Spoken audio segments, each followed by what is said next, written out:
So Varun, the thing that fascinates me about aviation and especially being becoming a pilot as a career is that we are expected to learn lot of information of different subjects. Like we Mhm. don't do just one particular subject, but we would be learning about aviation related topics that can be weather. Now, weather in itself has geography, weather has temperature, weather has phenomenon, different states of water. We learn about everything, how clouds are formed. We learn about how rain, how precipitation, how thunderstorms occur. Then jump to this aerodynamics. Aerodynamics is about principles of flight. So we learn about physics. We learn about how lift is generated, Bernoulli's principle, Newton's third law. And then suddenly we are journeying to technical subjects like how engines work, how is fuel energy converted into thrust. So something that really fascinates me is how interesting it is to become a pilot, that we are learning so much about all sorts of things that we interact with every day. Like every pilot who's flying out there right now is interacting with all of this every day. And Correct. in addition, we also learn something, especially with my training in the States, we learned a lot about human factors. And human Yes. factors is how our body interacts with the environment, how Mhm. our body physiology changes when we are at different altitudes, hypoxia, hyperventilation, different illusions related to the sight. And then we talk about how our mental uh, process or the way we think can also affect our judgment. Any stress outside can lead to problems in the cockpit. So, in this video, we are going to talk about how to prepare for the theory part, the exams that we have to give so that we can apply for our DGCA certificates. So, let's get Correct. started. Yep. Let's do this. Only start करो। सो वरुण, आज अभी इस video में हम discuss करना चाहते हैं कि जो 5 पेपर्स हमने कल बताए थे Correct. डीजीसीए के, जिसकी प्रिपरेशन हमें फ्लाइंग से पहले करनी चाहिए और पहले एग्जाम्स देने चाहिए, तो उसके बारे में I want to know more about. Okay. So there are 5 subjects for DGCA. Hmm. Hmm. जैसे कल मैंने बताया था। हम्म। I'll start off in sequence itself कि कौन सा सब्जेक्ट पहले देना अच्छा रहेगा when you are fresh out of 12th standard, because hmm. getting too much into aviation stuff that will confuse you. Okay. So, starting off with, let's say the first one is aviation meteorology, hmm. and I'll suggest you some books. Hmm. The first one would be IC Aviation Meteorology by IC Joshi, okay. and the second one would be Oxford book, that is also Aviation Meteorology. Hmm. I have put Oxford on the second one because um, Oxfords are mainly written by CAE, and that is very much discussing about weather, hmm. so European meteorology. Hmm. So for you, that most of you guys would be doing your DGCA stuff right now. I mean, you want to fly in DGCA at the end of the day. So right. you are concerned with Indian meteorology. So IC Joshi is the book you should be referring for your whole thing. And for general topics, you can go to Oxford's. And for example, the if I want to briefly tell you what meteorology consists of, so hmm. it starts off with basic topics like temperature, humidity, hmm. ISA, atmosphere. Right. That is the basis of all aviation meteorology. Okay. And it goes into deep about Indian climatology. Basically, what all is needed for pilot to decide what he needs to. I mean, if he needs to go ahead with the flight or no. That's okay. in a nutshell. This So is what is air meteorology is. So learning how to read, understand, and interpret weather, Yes, right? correct. Okay. Yes. Okay. What's the And next one? So the next one would be after you're done with aviation meteorology, the next one Mm. comes in is air regulations. Okay. You can call it as air laws, aviation Mm. regulation, whatever you want.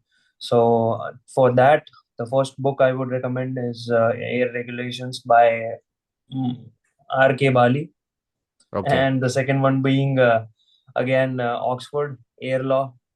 I wouldn't Uh-huh. recommend you guys going to Oxford in this specific subject because, as I told you, it comes this books, the Oxfords come out from European Mm-hmm. continent, and those things. I mean, those books would deal major part of Europe itself. So Okay. for laws, basically, in any country you go, you have to deal with those specific laws. Correct. So for India, it is best you can go towards RK Bali, and then Mm. after you can move towards DGCA website where they have written down important cars and circulars. Okay. You can go to if you can share your screen, I can show up the DGCA website and the pathway. So let me open the DGCA website first. Yeah, correct. What does RK Bali do that the DGCA website cannot explain? Does RK Bali explain the regulations well? Is that what it is?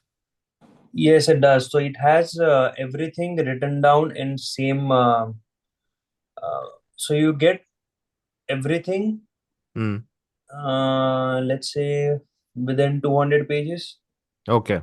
The whole regulation is Mm. summarized I into see. those 200 pages, Right. and you don't have to go here and there. So let's say, for example, Mm. our aviation is solely based out of Aircraft Act 1934. Mm. So that was rolled out in Parliament. That was a bill passed in 1934 in Parliament, and then Okay. after in 1937, uh, aircraft rules were passed out Mm. by the Ministry of Aviation, Mm. and which is the basis of Indian aviation. Okay. So after that, there have been a lot of amendments. Then new rules have come in. Mm. So you cannot just as a person you cannot just track all those things down and read everything, right? So Okay. RK Bali, what RK Bali does is every year he has his new edition rollout, Mm. and all the changes are written down in the same thing, and whatever stuff is needed from those circulars, whatever Mm. amendments, he has Mm. listed it down there. Okay. All right. Correct. Okay. So now we are on the DGCA website. Yeah, so after you are done with your RK Bali thing, and you can go ahead and refer this DGC website. If you can go to regulations and guidance here. Mm. Yep. You can see the Aircraft Act, which I told you about 1934. Then it came Okay. down to aircraft rules. Mm. Uh, what I would suggest you is go to CAR, the civil aviation requirements. Correct. Mm. Yeah, that one. And you can just go through these sections, Mm. not necessarily going into them Okay. into depth for each of them. Just But just read refer through them. what, yeah, just read through what all section refers to what all things. Mm-hmm. And what you are concerned at this point of time is section 7, flight crew standards, training and licensing. Right. Correct.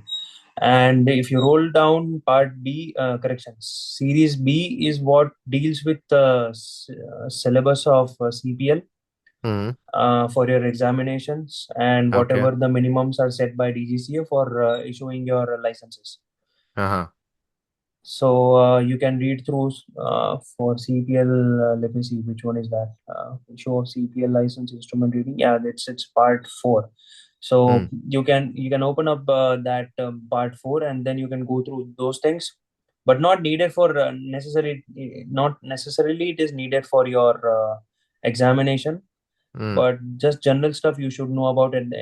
I mean, for exam it is not needed, but anyways you'll need it before you're starting to fly. Mm. So Okay. this is the page you can go through after you're done with RK Bali, and then Mm. if you still have some time left, you can Mm. refer Oxfords for just the general prospects of flying. Okay. Yeah. All right. So So after we are that done with is about air regulations. regulations, next, what comes next? Yeah, and the next one is the major hurdle, you can say, or the main part of aviation. Hmm. It is a hurdle until you understand that, and then Okay. as you get into deep, you start liking it. Hmm. That is the most interesting part of aviation in your journey. So Okay. that being said, it is air navigation. Okay. And Lilio, air navigation is a very vast subject, and that is Hmm. what confuses all the aspirants coming into aviation. Hmm. And they are very much left into an ocean, Hmm. striving to just know where to start from. Right. So that is why I kept this one the third on the third. So this is how I did Hmm. uh, when I started clearing my exams. Okay. So the first one on the list for the bifurcation for air navigation goes like is first comes in is general navigation. Hmm. It deals with maps and charts, basic things, latitude, longitudes, your Hmm. Hmm. departure as in the distances, and critical points of no return. Okay. Uh, those are the major things Hmm. which are dealt in general navigation. But this is Okay. the most important part in air navigation as far as examination is concerned. Hmm. Then comes instrumentation. Hmm. Instrumentation deals with your aircraft instruments, Okay. majorly the six packs. If Hmm. I name it, it will be altimeter, airspeed indicator, then your turn and slip indicator, artificial horizon. Then comes your vertical speed indicator Hmm. and your directional gyro, which we can call it your heading indicator. Right. Yeah. So all these six instruments, and then it goes down to every other thing which are supplementary, the secondary instruments as well, EFIS, Hmm. MFD, Hmm. basically everything else. The third part is radio navigation. That is basically how you navigate Hmm. radio aids, which are used in aviation for Hmm. navigation. It has, for example, VORs, ADF, Okay. which is now, obsolete technology. Hmm. VOR is as well getting obsolete, but it is being used in India on a large scale as of now. Okay. Then it goes down to uh, GPS, RNAV systems, Hmm. area navigation, basically. Hmm. And the fourth part being that this is also a important part as far as examination is concerned. It is mass imbalance Okay. and this performance. Yes. Performance is as well vast, but you don't need to go too much into performance. So Hmm. that being said, there are four parts in air navigation. Now Okay. coming down to the books, just Oxfords are the Bible for Hmm. air navigation. Hmm. There is a local book as well, R.K. Bali. Yeah. But I wouldn't suggest just solely going through R.K. Bali for air navigation. Hmm. Just use R.K. Bali for getting direction. Hmm. That will help you to at least decide where to start from Okay. and where to. That'll, I mean, the least it will do is to give you direction. Hmm. The local book. Other Okay. than that, I will suggest you just go through Oxfords. If you don't go through Oxford right now, you'll anyways have to go through them for your airline preparation. You Yeah. cannot get into airline without going through those Oxford things Okay. because it goes into all the topics too much into deep. Hmm. So that being said, for air navigation, the next one comes in is technical general. Okay. Uh, That's a next paper, technical yeah, general. that's the next subject Okay. altogether. So that's Hmm. a fourth one. Fourth Yeah, one. Okay. technical journal, and that is a major subject as far as Indian guys are concerned. Hmm.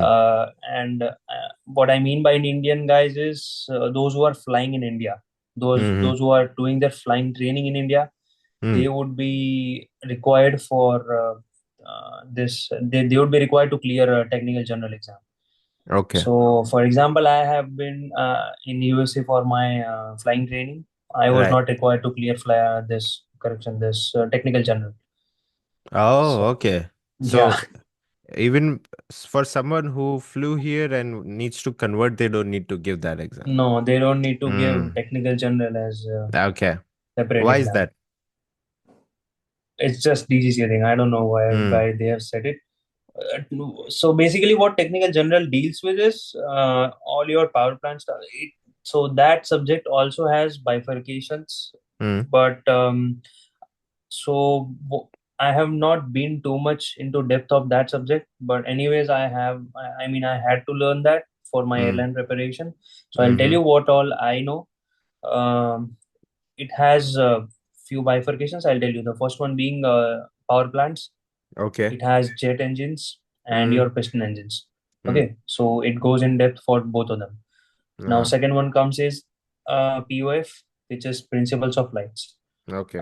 That is about your Aerodynamics. aerodynamics and Mm. your yeah, basically aerodynamics. How airplanes fly, Mm-hmm. how does your lift work, drag work, Right. all Okay. three principles of principal forces.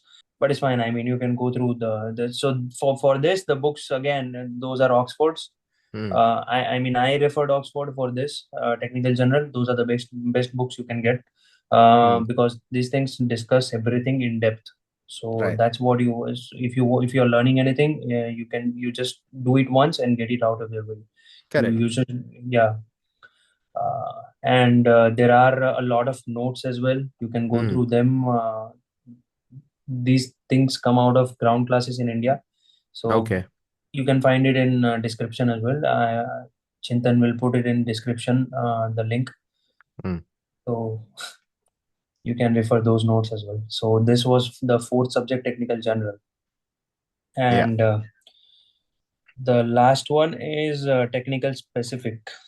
So this technical specific is also, as the name says, it is a technical subject dealing with the systems, power plant, Mm. and all the aerodynamics. But now this will be specific to the aircraft which you are flying for your training. Okay. So this subject would be uh, uh, coming in when you are already enrolled into some kind of academy and Mm. you have started your flying. Mm. Okay, so this subject again is concerned to the guys who are flying Mm. in India. Mm. They need to clear this. Um, so, for example, let's say I'm enrolled into an academy and they have a fleet of Cessna 172. Mm. So I would need to clear that Cessna 172 paper with Okay. DGCA, and Uh-huh. basically the material you would refer is the POH. That's Mm. called a Pilot Operating Handbook. Mm. That is the Bible for any technical specific. Correct. That is For the only that thing plane. you would refer. Yes, the Okay. POH is the only thing you would refer for any of the technical specific. Mm. And in general, I'll tell you how many technical specific would you need. So for every aircraft, you need a different technical specific exam. If you're Mm. flying a Cessna 172, you need to Mm. clear 172 specific exam.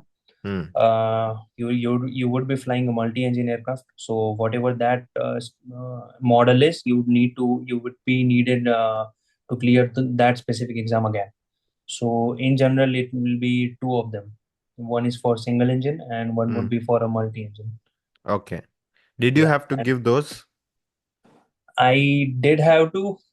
It was for a different reason. Mm. Generally, if you are doing your training from abroad, Mm. you don't need to give those exams. Okay. But I did my flying majorly from a Cessna 152 aircraft, and also I did fly from 172. Mm. After coming back to India, there is definition which DGCA tells you to follow. I mean, if you have done your flying from on that aircraft, you need 10 hours of TC within last 24 months, Uh-huh. or you need to have some kind of check ride on those specific aircraft. Okay.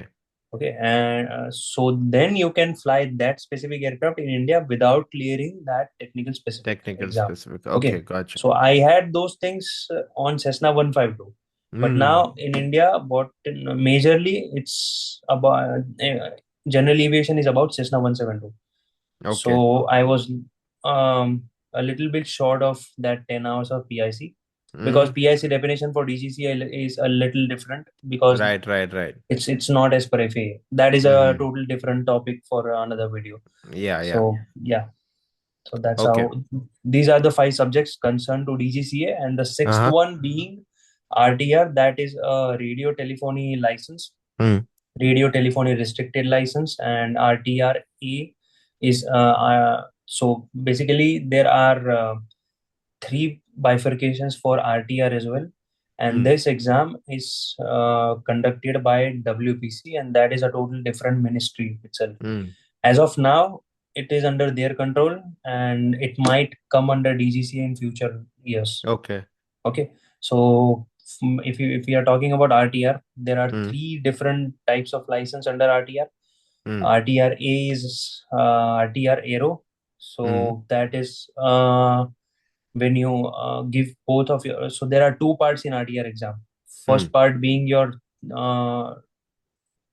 this oral examination or transmission examination, and part Mm. two being your oral interview type of examination. So if Mm. you clear both of these parts, you will get RTR A. Mm. Then there is the second one, which is RTR P. P as in Uh-huh. Papa. That Uh. stands for RTR permit. Mm. And the third one is RTR C. That is Mm. conversion. Okay. These two, the last ones, are for the people who are coming from abroad. Mm. And this again is a very vast topic. This this stands for a different video. Mm. Each of them will have a very different set of rules you Mm. need to follow. So that's a topic for different video. So this is the Okay. sixth exam you need for you to be eligible for a CPL application. Now this exam, which I told you, the last one, RTR, it's fine if if you're flying in India, you can start clearing the other exams, the theory, and then Okay. RTR, you can clear it along with your flying as well, because this is Okay. a very, in India, this is considered the most difficult exam for Mm. different set of reasons, not just, there are a Mm. lot of reasons, because different ministries involved as well. So Okay. yeah, We'll say for infrastructural reasons. yeah, for Yeah. infrastructural reason, it is recommended. It's fine if you are flying, and then in Yeah. parallel you can clear this RTR exam. Okay. So Yeah. first get done with the five papers that we talked about, right? I Yes. don't need to summarize it, Scott, because you made it very clear and it was Correct. very like very easily understandable whatever you said. So I'm not gonna summarize it, but what we talked about yesterday is that once you are done with your second class and before you start flying, you do at least get these five papers done and get a first Correct. class before you start flying, right? Correct. So that's why we made this separate video so we can explain all the five different exams. Correct. Yes. Um, so I have one question about the ground classes. So how effective are the ground classes? Is it worth? Because I know some of them really cost a lot of money, right? And not Yeah. everybody can really afford it. So if like for example, I can study and I can retain a lot of knowledge by reading books. Mm-hmm. So Yep. I would prefer to save money if I can on classes. Yes. But if there is someone who cannot read books and retain a lot of information as much they need to pass the exams, would you recommend going to the ground classes? So the first thing I would suggest to anyone who is coming out of 12th standard is, Mm. don't go for ground classes right away, because Okay. it does two things to you. The first one being, it'll just get you in a habit of not going through things on your Mm. own, and that Mm. is a major thing which is required in aviation, specifically in India. You Right. need to, you are going to struggle getting into aviation, and that is Mm. bottom line, which is, that is going to happen. You Right. have to You deal have with to things study. at your own. Yeah. Right. And so that is the first thing. And the second Mm. thing, ground classes are just going to, I mean, give you things on your, what do you say? They're just going to serve everything directly to Like, you, okay, like and then spoon you feed don't you. have, yeah, and Mm-hmm. you're just going to mug up those things. They are just Okay. going to make you mug up those things and not getting you into depth Mm. most of the ground Mm-hmm. classes, not Mm-hmm. all of them. Yeah. And this is going to happen with you. Okay. They are going to provide all the materials. You will be Mm. spoon fed Mm. about everything. uh, and that's you will clear the exams, but Right. I'll tell you, most of the people who are going to ground classes, Mm-hmm. uh, not everyone who is solely relying on ground class Yeah. is doing good right now. Okay. Okay. So what I would suggest is just start off by your own. And Mm. given you have cleared your 12th standard, it's Mm. not that you cannot retain Study. knowledge. Right. It's not that extensive. Okay. Mm. So just start off by reading those books which I told you, Right.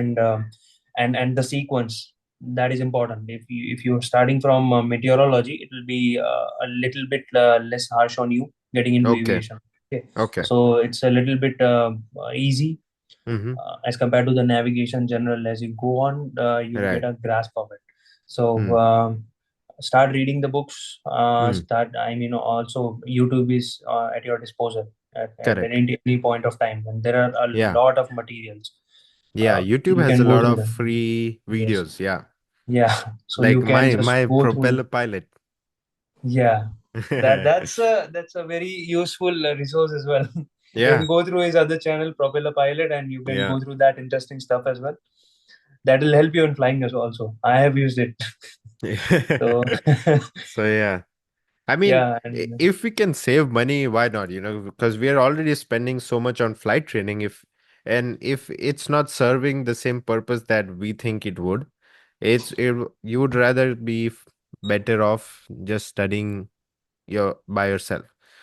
तो yes, आई मुझे तो यही पूछना था क्योंकि आई मैं काफी सारे लोगों को जानता हूँ जो लाइक लाखों रुपए स्पेंड करके yeah, डीजीसीए क्लासेस में जाते हो और अभी तक उनका क्लियर नहीं हुआ है yes. So So this is it has been a standard in aviation industry in hmm ground classes that it starts from lakhs itself. So या if you're taking ground classes as in whole, let's say navigation, meteorology, and regulation, these three hmm classes, hmm it's going to cost you about 1.5 to 2 lakhs. And if you're taking wow classes for all of them, not technical specific is not the thing which they are going to train you on.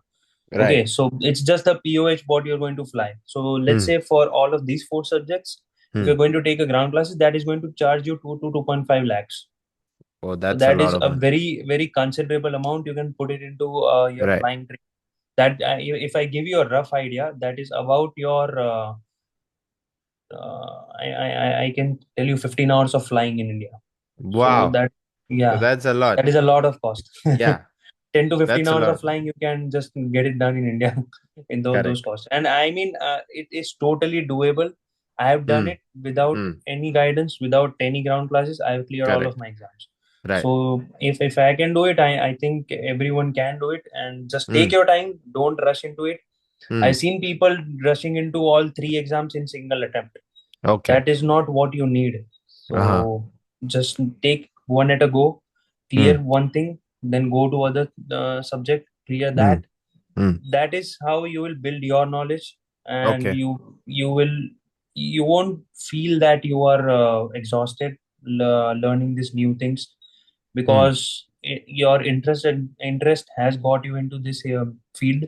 You correct need to keep that alive. okay Okay, you don't need to rush like you hmm have done probably into your 11th 12th. So okay it's so not that bad. yeah that brings me to one more question that Mhm, so yes now that I've decided that I'm going to study by myself, right? I'm going to mhm, take take up this task of finishing my DGCA papers, and I'm going to mhm. study by myself using the books that we have recommended. What would be your study strategy for me, and what would be the time, like what's the duration of time I need to put in for all these papers?